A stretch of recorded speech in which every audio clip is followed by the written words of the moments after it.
Rate ವಿಚಾರ ನಾನು ಯಾವುದೇ ಬೆಳಗ್ಗೆ ಪ್ರಸ್ತಾವನೆ ಮಾಡಿದ್ದೀನಿ. ಚೀಫ್ ಮಿನಿಸ್ಟ್ರು ನಾವು ಅದನ್ನು ರೀಎಕ್ಸಾಮಿನ್ ಮಾಡಬೇಕು ಅಂತ ಹೇಳಿದ್ದೀವಿ.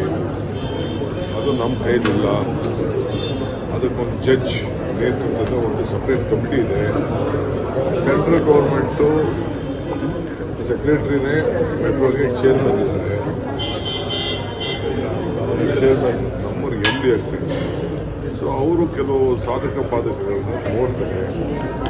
ನೋಡಿ ಅದಕ್ಕೊಂದು ಫೇರ್ ಫಿಕ್ಸೇಷನ್ ಕಮಿಟಿ ಇದೆ. ಆ ಕಮಿಟಿಯವರು ತೀರ್ಮಾನ ಮಾಡ್ತಾರೆ. ಸೊ ನಾವು ಏನೇನಾದ್ರು ತಪ್ಪಾಗಿತ್ತು ಅಂತಂದರೆ ಅದನ್ನು ಒಂದು ಪ್ಯಾರಾಮೀಟರ್ ಮೇಲೆ ಲೆಕ್ಕಾಚಾರ ಇರ್ತೀವಿ. ಬೆಳಗ್ಗೆ ನಾನು ಕರೆಸಿದ್ದೆ ಅವರು MD ಆಫೀಸರ್ಸನ್ನು ಬಂದು ಏನು ಅಂತೆಲ್ಲ ಕೇಳಿದೆ. ತಿರುಗಾ ಎಲ್ಲ ಹೋಗ್ಬಿಟ್ಟು ಲೆಕ್ಕಾಚಾರ ಹಾಕಿ ನೀವು ತೀರ್ಮಾನ ಮಾಡಬೇಕು, ಆ ಕಮಿಟಿ ಮುಂದೆ ತಿಳಿಸಿ ಅಂತ ಕಳಿಸಿ. ಸರ್, ಈಗ ಪರಮೇಶ್ವರ್ ಹೇಳಿದರೆ ಮುಖ್ಯಮಂತ್ರಿ ಸಿದ್ದರಾಮಯ್ಯ 5 ವರ್ಷ ಕಂಟಿನ್ಯೂ ಆಗ್ತಾರೆ ಅಂತ ಹೇಳಿದ್ದಾರೆ. ಏನು ಸರ್ ರೇಟ್ ವಿಚಾರ ನಾನು ಯಾವುದೇ ಬೆಳಗ್ಗೆ ಪ್ರಸ್ತಾವನೆ ಮಾಡಿದ್ದೀನಿ. ಚೀಫ್ ಮಿನಿಸ್ಟ್ರು ನಾವು ಅದನ್ನು ರೀಎಕ್ಸಾಮಿನ್ ಮಾಡಬೇಕು ಅಂತ ಹೇಳಿದ್ದೀವಿ.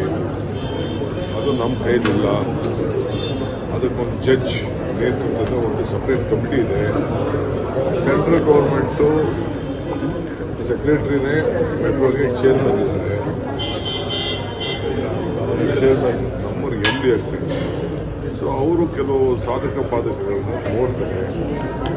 ನೋಡಿ ಅದಕ್ಕೊಂದು ಫೇರ್ ಫಿಕ್ಸೇಷನ್ ಕಮಿಟಿ ಇದೆ. ಆ ಕಮಿಟಿಯವರು ತೀರ್ಮಾನ ಮಾಡ್ತಾರೆ.